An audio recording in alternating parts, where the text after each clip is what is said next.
Hi everyone. আমার ফার্মে কিছু ফল এমন আছে তাড়াতাড়ি পেকে যাচ্ছে, যেগুলো সাইজ ছোটোই রয়ে যাচ্ছে।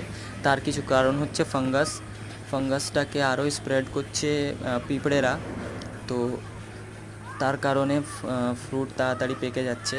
আর একটা কারণ হচ্ছে হিট, গরমের তাপের থেকে স্ট্রেসে আসছে প্লান্ট, আর ফল তাড়াতাড়ি পেকে যাচ্ছে। তো আমাদেরকে এই তিনটে কারণে ধ্যান দিতে হবে। প্রথমে ফ্রুটের থেকে ফ্লাওয়ারটাকে রিমুভ করতে হবে, যার কারণে ফ্লাওয়ারের যে মানে পচতে লাগে ফ্লাওয়ারটা 4 দিন পর থেকে, ওখান থেকে ফাঙ্গাসের জন্ম হয়, আর পিঁপড়ে সেইটাকে স্প্রেড করে। তো আমাদেরকে ফ্রুট কভারও করতে হবে আর স্ট্রেস থেকে ফ্রিও করতে হবে গাছকে। তার জন্য স্ট্রেস এলিভিয়েটারের ইউজ করতে হবে, কারণ এখনও হিট যায়নি, হিট এখনও রয়েছে।